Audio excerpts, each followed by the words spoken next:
കാറ്റത്തെ കിളിക്കൂട് സീരിയലിന്റെ latest episode review ആണ് പറയുന്നത്. ഒടുവിൽ സുഭാഷ് തനിക്കൊരു കല്യാണം പോലും വേണ്ട എന്നങ്ങ് ഉറപ്പിക്കാണ്. തന്റെ അനുജന്മാരെ വിട്ടിട്ട് വേറൊരു വഴിക്ക് താമസിക്കാൻ സുഭാഷ് ഏട്ടന് ഒട്ടും തന്നെ താല്പര്യമില്ലായിരുന്നു. സുഭാഷ് എല്ലാവരോടുമായിട്ട് ആ ഒരു കാര്യം വെളിപ്പെടുത്തുകയും ചെയ്തു. നിങ്ങൾ ഇനി എന്തൊക്കെ പറഞ്ഞാലും ശരി, എന്റെ ലോകം എന്ന് പറഞ്ഞാൽ അത് നിങ്ങൾ മാത്രമാണ്, ഈ കുടുംബമാണ്. അതൊന്നുമില്ലാതെ എനിക്കൊരു ജീവിതമില്ല, എന്റെ ശ്വാസം പോലും നിങ്ങളാണ് എന്ന് സുഭാഷ് വികാരധീനനായി പറഞ്ഞപ്പോൾ നികേഷും ബാക്കിയുള്ളവർക്കൊക്കെ അത് ഭയങ്കര വിഷമമായിരുന്നു.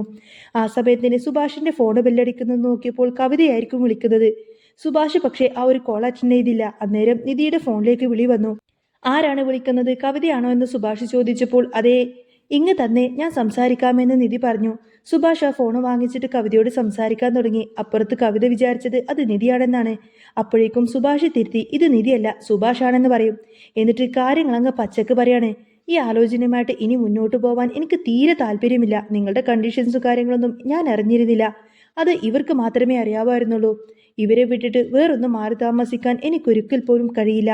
അതുകൊണ്ട് ഈ ബന്ധം നമുക്ക് ഇവിടെ വെച്ച് തന്നെ അങ്ങ് സ്റ്റോപ്പ് ചെയ്യാമെന്ന് പറയും. അച്ഛനോട് പറഞ്ഞേക്ക് എനിക്കിതിന് സമ്മതമല്ല എന്ന്. ബുദ്ധിമുട്ടിച്ചതിൽ സോറി എന്നും പറഞ്ഞു കൊടുത്തിട്ട് സുഭാഷ് ദേഷ്യപ്പെട്ട ഒരു കോള് കട്ട് ചെയ്തു. നിധി അത് വേണ്ട എന്ന് പറയാൻ നോക്കിയെങ്കിലും ഇനി ആരും ഇതിൽ ഒന്നും പറയണ്ട എന്നായിരുന്നു സുഭാഷിന്റെ കർശനമായ മറുപടി. ആ നേരം നികേഷ് ഓടി വന്ന് സുഭാഷിനെ അങ്ങ് കെട്ടിപ്പിടിക്കാണ്.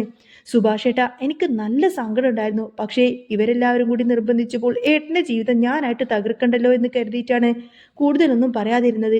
എനിക്ക് നല്ല ബുദ്ധിമുട്ടുണ്ടായിരുന്നു സുഭാഷ് ഏട്ടാ. ഇപ്പോഴാണ് ശരിക്കും ഒന്ന് സമാധാനമായത് എന്ന് നികേഷ് പറഞ്ഞപ്പോൾ നിനക്കെങ്കിലും എന്നോട് അത്രക്ക് സ്നേഹമുണ്ടല്ലോ, ബാക്കിയുള്ളവർക്ക് അതില്ലല്ലോ എന്നാണ് സുഭാഷ് പറയുന്നത്. ഇതേ സമയം സുധീഷ് അവിടെ ഇരുന്ന് ഇങ്ങനെ ചിരിക്കാണ്. നീ എന്തിനാണ് എങ്ങനെ ചിരിക്കുന്നത് എന്ന് സുഭാഷ് ചോദിച്ചപ്പോൾ അല്ല, ഇതാണ് നമ്മുടെ കുടുംബം. പുറത്തുള്ളവരിനി എന്തൊക്കെ പറഞ്ഞാലും ശരി, നമ്മുടെ കുടുംബത്തിന്റെ ഐക്യമൊക്കെ നമുക്കല്ലേ അറിയാവൂ എന്നായിരുന്നു സുധീഷ് പറയുന്നത്. അന്നേരം നിധിയും പറഞ്ഞിട്ട് ശരിയാണ് സുഭാഷ് ഏട്ടാ, എന്റെ ഭാഗത്തും തെറ്റുണ്ട്. ഞാനെങ്കിലും ഏട്ടനോട് ഇതൊക്കെ നേരത്തെ പറയേണ്ടതായിരുന്നു എന്ന് പറയും. സുഭാഷ് ഒന്നും മിണ്ടാതെ അകത്തേക്ക് കയറിപ്പോയി. കുറച്ചു സമയം കഴിഞ്ഞ് നിധിയും സുധീഷും ഹരീഷും നികേഷും ഒക്കെ ഇങ്ങനെ മുറ്റത്തിരുന്ന് സംസാരിക്കാണ്. സുഭാഷ് അവിടെ ഉണ്ടാവില്ല. അന്നേരം നിധി പറയുന്നുണ്ട്, എനിക്ക് തോന്നുന്നത് നമ്മളോട് നല്ല ദേഷ്യത്തിലായിരിക്കും സുഭാഷ് ഏട്ടൻ. ഒരു പക്ഷേ നമ്മൾ ഏട്ടനെ ചതിച്ചു എന്നൊരു ചിന്ത ആ മനസ്സിലുണ്ടായിട്ടുണ്ടാവും. അത് കേട്ടപ്പോൾ സുധീഷ് ചോദിക്കുന്നുണ്ട് എന്തിനാണ് എന്ന്. അല്ല സാരമില്ല, ഇനിയിപ്പോ അതിനെക്കുറിച്ച് ചിന്തിച്ചിട്ട് ടെൻഷൻ അടിക്കണ്ട എന്ന് നികേഷ് ഇങ്ങനെ സമാധാനിപ്പിക്കാണ്. സുഭാഷ് ഏട്ടൻ എന്താ ചെയ്യുന്നത്, ഞാനൊന്ന് പോയി നോക്കട്ടെ, ചിലപ്പോ വിഷമിച്ചിരിക്കുകയായിരിക്കും, അറിയാമല്ലോ എന്നൊക്കെ പറഞ്ഞ് നിധി നേരെ അകത്തേക്ക് പോവാനൊരുങ്ങി. സുഭാഷ് ഏട്ടൻ മിക്കവാറും അകത്തിരുന്ന് സങ്കടപ്പെട്ടിരിക്കുമായിരിക്കുമെന്ന് സുധീഷും ശരിവെച്ചു. അങ്ങനെ നിധി ഉള്ളിലേക്ക് കയറാൻ നോക്കുമ്പോഴാണ് ഡാ എന്നൊരു വിളി മുകളിൽ നിന്നും ഒരു ഓട് വന്ന് താഴേക്ക് പൊട്ടുന്നത്. ജസ്റ്റ് മിസ്, അല്ലെങ്കിൽ നിധിയുടെ തലയിൽ തന്നെ ആ ഒരു ഓടങ്ങ് വീണുടഞ്ഞേനെ. പേടിച്ചു പോയ നിധി ചെവി പൊത്തിപ്പിടിച്ചുകൊണ്ട് ഒരൊറ്റ അലർച്ചയായിരിക്കും. ആ എന്ന് ആ ഒരു ശബ്ദം കേട്ട ഉടനെ തന്നെ എല്ലാവരും അങ്ങോട്ടേക്ക് ഓടി വന്നു. ഒരു ശബ്ദം കേട്ടു. പിന്നെ നിധിയുടെ നിലവിളിയും കൂടി കേട്ടപ്പോൾ അവർക്ക് തോന്നി എന്തോ കാര്യമായി സംഭവിച്ചിട്ടുണ്ട് എന്ന്. ഇതേ സമയം ഭാസ്കരനും അങ്ങോട്ടേക്ക് ഓടി വന്നു. ഭാസ്കരൻ വന്ന് നോക്കിയപ്പോൾ നിധി ആകെപ്പാടെ പേടിച്ചിരിക്കുന്നത് കണ്ടു.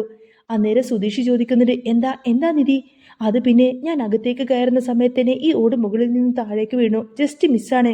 അല്ലായിരുന്നെങ്കിലോ എന്ന് പറഞ്ഞ് അവൾ ഇങ്ങനെ വിക്കി വിക്കി പറയാണ്. അത് കേട്ടപ്പോൾ സുഭാഷ് ആകെ ഇങ്ങനെ സങ്കടപ്പെടുകയാണ്. മോൾക്കൊന്നും പറ്റിയില്ലല്ലോ എന്ന് ചോദിക്കാണ്. അന്നേരം നിധി പറയുന്നുണ്ട്, എനിക്കൊന്നും പറ്റിയിട്ടില്ല സുഭാഷ് ഏട്ടാ. എന്നിട്ട് അവളൊന്ന് കടുപ്പിച്ച് ചോദിച്ചു, സുഭാഷ് ഏട്ടൻ ഒരു മേസ്ത്രിയല്ലേ, എന്നിട്ടാണോ ഈ വീട് ഇങ്ങനെ ഇട്ടിരിക്കുന്നത്? നിങ്ങൾക്ക് ഈ വീടൊക്കെ ഒന്ന് സെറ്റ് ചെയ്തൂടെ? ഒന്നുമില്ലെങ്കിലും ഇവിടെ 3-4 ആണുങ്ങളുണ്ടല്ലോ, പോരാത്തതിന് അച്ഛനുമുണ്ട്. പിന്നെ നിങ്ങൾ എന്താ ഈ വീടിങ്ങനെ ഇട്ടിരിക്കുന്നത്? ഇതൊരു പ്രേതാലം പോലെ ഇങ്ങനെ ഇട്ടിരിക്കേണ്ട കാര്യമുണ്ടോ എന്ന് ചോദിക്കും. ആഗ്രഹമില്ലാഞ്ഞിട്ടില്ല, പക്ഷേ നികേഷ് പറയാൻ വന്നപ്പോൾ സുധീഷ് ഇടക്ക് കയറി പറഞ്ഞു, അതിന് സമ്മതിക്കേണ്ടേ? സമ്മതിച്ചിട്ട് വേണോ എന്ന് നിധി ചോദിച്ചപ്പോൾ അതെ, ഇത് കേസിൽ കിടക്കുന്ന വീടും സ്ഥലവുമാണെന്ന് മറുപടി വന്നു. അമ്മായും വല്യച്ഛനും ഒക്കെ ചേർന്ന് കേസ് കൊടുത്തിരിക്കുകയാണ്. അതിന്റെ കാര്യങ്ങളൊക്കെ കോടതിയിൽ നടന്നുകൊണ്ടിരിക്കുകയാണ്. അതുകൊണ്ടാണ് ഇപ്പൊ ഈ വീടിൽ ഒന്നും ചെയ്യാൻ പറ്റാത്തത് എന്ന് സുഭാഷും പറയും. നിധി, കേസ് കിടക്കുന്നത് കൊണ്ട് നമുക്കൊന്നും ചെയ്യാൻ പറ്റില്ല. പലതവണ ഞാനിത് നേരെയാക്കാൻ നോക്കിയതാണ്. പക്ഷേ ആ സമയത്തൊക്കെ അമ്മായും വല്യച്ഛനും അങ്ങോട്ടേക്ക് വന്ന് പ്രശ്നമുണ്ടാക്കും. ഈ വീട് നിങ്ങളുടെ അച്ഛന്റെ പേരിലല്ലേ എന്ന് നിധി ചോദിച്ചപ്പോൾ അതെ, അച്ഛന്റെ പേരിൽ തന്നെയാണെന്ന് അവർ മറുപടി പറഞ്ഞു. എങ്കിൽ പിന്നെ ആര് എന്ത് പറഞ്ഞു വന്നാലും നിങ്ങൾക്കത് പ്രശ്നമാക്കേണ്ട കാര്യമൊന്നുമില്ലല്ലോ. കാരണം അച്ഛന്റെ പേരിലാണെങ്കിൽ ആർക്കായാലും ഒന്നും ചെയ്യാനും പറ്റില്ല. അതല്ല സത്യമല്ലേ എന്ന് നിധി ചോദിച്ചു. അത് ശരിയാണെന്ന് എല്ലാവരും പരസ്പരം നോക്കി പറയാണ്. അപ്പോഴാണ് ഭാസ്കരൻ അങ്ങോട്ടേക്ക് എഴുന്നേറ്റ് വരുന്നത്. ഭാസ്കരനോട് നിധി കാര്യങ്ങളൊക്കെ ചോദിച്ചപ്പോൾ അതെ, എന്റെ വീട് തന്നെയാണ് എന്ന് അദ്ദേഹം പറഞ്ഞു. അങ്ങനെയാണെങ്കിൽ ഇതിന്റെ രേഖകളും കാര്യങ്ങളൊക്കെ ഉണ്ടോ എന്ന് നിധി ചോദിച്ചപ്പോൾ ഉണ്ട് എന്ന് പറയാൻ അദ്ദേഹം. പക്ഷേ അതെന്റെ പേരിലല്ല ഉള്ളത്, അദ്ദേഹം കൂട്ടിച്ചേർത്തു. പിന്നെ പിന്നെ എന്താ അച്ഛന്റെ പേരിലാണെന്ന് പറഞ്ഞത് എന്ന് ചോദിച്ചു. എന്റെ അച്ഛൻ എഴുതി വെച്ച വിൽപ്പത്രം പ്രകാരം ഓരോന്നും ആർക്കൊക്കെ കൊടുക്കണമെന്ന് വ്യക്തമായിട്ട് തന്നെ അതിലുണ്ട്. അതനുസരിച്ച് ഇത് എനിക്കുള്ളതാണെന്ന് അദ്ദേഹം വിശദീകരിച്ചു. ആ വിൽപ്പത്രം കയ്യിലുണ്ടോ എന്ന് ചോദിച്ചപ്പോൾ ഇവിടെ എവിടെയോ ഉണ്ട്, പക്ഷേ എവിടെയാണെന്ന് കൃത്യമായിട്ട് അറിയില്ല എന്ന് പറയാണ് ഭാസ്കരൻ. നിധിക്കാകെ ദേഷ്യവും സങ്കടമൊക്കെ വന്നു. ഇതിനു മുൻപ് എന്തെങ്കിലും വക്കീലിനെ ഏർപ്പാടാക്കിയിരുന്നോ എന്ന് സുഭാഷിനോട് ചോദിച്ചപ്പോൾ ഇല്ല എന്ന് മറുപടി കിട്ടി. നിങ്ങൾക്ക് എന്ത് മനുഷ്യന്മാരാണ്, പോത്തുപോലെ വളർന്നിട്ട് നിങ്ങൾക്ക് ഇതൊന്നും അറിയില്ലേ എന്ന് നിധി കയർത്തുകൊണ്ട് ചോദിക്കാണ്. സുധീഷിനോട് അവൾ ചോദിക്കുന്നുണ്ട്, സുധീഷെ എനിക്ക് നല്ല ദേഷ്യം വരുന്നുണ്ട്. ഇത്രയും ആണുങ്ങളുണ്ടായിട്ട് നിങ്ങൾ ഇതൊന്നും തന്നെ നോക്കാനും ചെയ്യാനൊന്നും നിങ്ങൾക്കറിയത്തില്ലേ? നിങ്ങൾ പിന്നെ ഇവിടെ എന്തെടുക്കായിരുന്നു എന്ന് ചോദിക്കും. അവർ വഴക്കിന് വരുന്ന സമയത്തിന് നിങ്ങൾ ഇങ്ങനെ തല കുനിച്ചു കൊടുക്കുന്നത് കൊണ്ടാണ് ഈ അവസ്ഥ വരുന്നത്. ഇത് നിങ്ങളുടെ വീടാണെങ്കിൽ ആരെയും ഇങ്ങോട്ടേക്ക് കയറ്റാൻ നിങ്ങൾ സമ്മതിക്കരുത്. വക്കീലിനെ കാണാമായിരുന്നില്ലേ എന്ന് നിധി ചോദിച്ചപ്പോൾ അവരൊരു പ്രാവശ്യം കോടതിയിൽ നിന്നാണെന്ന് പറഞ്ഞ് ഒരു പേപ്പർ കൊണ്ടുവന്നു തന്നു. ഞങ്ങളത് വിശ്വസിക്കുകയായിരുന്നു എന്ന് സുഭാഷ് പറഞ്ഞു. നിങ്ങളെ പറ്റിക്കാൻ എളുപ്പമാണെന്നും ഒരു കാര്യം ചെയ്യേ, ആ വിൽപ്പത്രം എവിടെയാണ് എല്ലാവരും കൂടി ഒന്ന് ആലോചിച്ചിട്ടും മണ്ടക്ക് വല്ലതും വീണാലേ നിങ്ങളൊക്കെ കുറച്ചെങ്കിലും ബുദ്ധി ഉണ്ടാവുകയെന്നും പറഞ്ഞ് നിധി ദേഷ്യപ്പെട്ട് അകത്തേക്ക് പോവാണ്. സുധീഷ് അച്ഛനോട് വിൽപ്പത്രത്തെക്കുറിച്ച് ചോദിച്ചുവെങ്കിലും തനിക്കറിയില്ല എന്ന മറുപടി കേട്ട് അവനും ദേഷ്യപ്പെട്ടു. പിറ്റേ ദിവസം രാവിലെ ഹാളിരുന്ന് പത്രം വായിക്കുന്ന നിധിയെ സുഭാഷ് ഭക്ഷണം കഴിക്കാൻ വിളിച്ചു. ചൂട് ദോശയുണ്ട്, കഴിച്ചോളാൻ പറഞ്ഞപ്പോൾ നിധി അത് കഴിക്കാൻ തുടങ്ങി. ആ നേരം അങ്ങോട്ടേക്ക് വന്ന് സുധീഷ് ദോശയാണോ എന്ന് ചോദിച്ചപ്പോൾ എടാ നീ ദോശ എടുത്ത് കഴിക്കുകയെന്ന് സുഭാഷ് പറഞ്ഞു. ഇന്ന് ഗോതമ്പ് ദോശയാണെങ്കിൽ നാളെ അരിമാവ് ദോശയായിരിക്കും. അങ്ങനെ അങ്ങോട്ടും ഇങ്ങോട്ടേക്കും മാറ്റി പിടിക്കാമെന്നല്ലാതെ വേറൊന്നുമില്ല ഇവിടെ എന്ന് പുള്ളി തമാശയോട് ചോദിക്കാണ്. നിനക്കെന്താ ഇഷ്ടമുള്ളത് പറ, ഞാൻ ഉണ്ടാക്കിത്തരാമെന്ന് സുഭാഷ് പറഞ്ഞപ്പോൾ പിസയും ബർഗറും മതിയെന്നായി സുധീഷ് പറയുന്നത്. അത് കേട്ടപ്പോൾ ഒരു നേരം ആഹാരം അങ്ങ് കട്ട് ചെയ്താൽ മതിയെന്നും പട്ടിണി കിടക്കുമ്പോൾ കിട്ടുന്നതൊക്കെ ആഹാരമായി തോന്നിക്കോളുമെന്നും നിധി പരിഹാസത്തോടെ പറയാണ്. സുഭാഷേട്ടൻ ഇവരെ ഇങ്ങനെ വളർത്തി വഷളാക്കിയിരിക്കുകയാണെന്ന് പറയാണ് അവള്. ഒടുവിൽ സുധീഷ് താൻ ഇതൊക്കെ കഴിച്ചോളാമെന്ന് പറഞ്ഞ് സമാധാനപ്പെട്ടു. നിധിയോട് വേഗം കഴിക്കാൻ പറഞ്ഞിട്ട് ഒരു സർപ്രൈസ് ഉണ്ടെന്നും ഒരു സ്ഥലം വരെ പോകണമെന്നും പറയാണ് സുധീഷ്.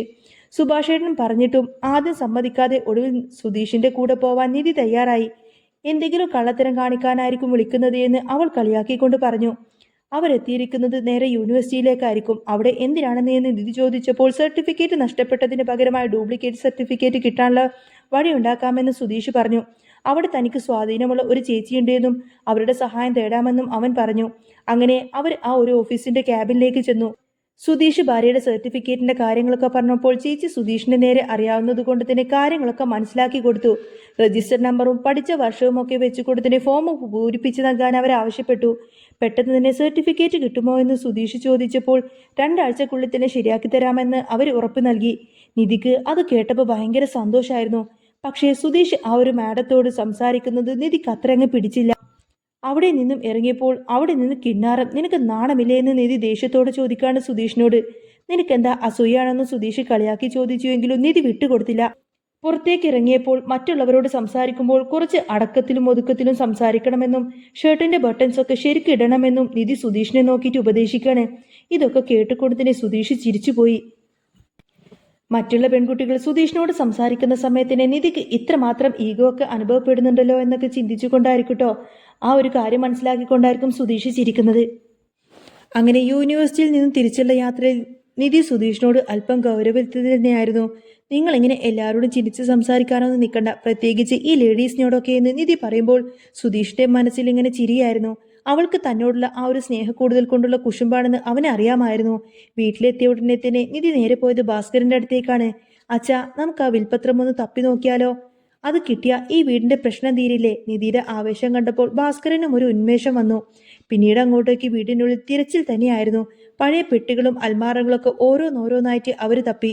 ഒടുവിൽ തട്ടിൻപുറത്തെ ആ ഒരു പഴയ മരപ്പെട്ടിയിൽ നിന്നും തുണിയിൽ പൊതിഞ്ഞ ആ നിലയിൽ ആ ഒരു വിൽപ്പത്രം അവർ കണ്ടെത്തി.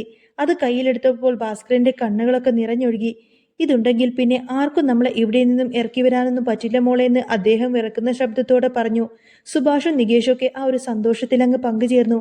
എന്നാൽ ഈ വാർത്ത അറിഞ്ഞ് അമ്മായിക്കും വലിയച്ഛനും അത് അടങ്ങിയിരിക്കാനായില്ല. അവർ ഗുണ്ടകളുമായി വീട്ടിലേക്ക് വരികയും ബഹളം വെക്കുകയും ചെയ്തു.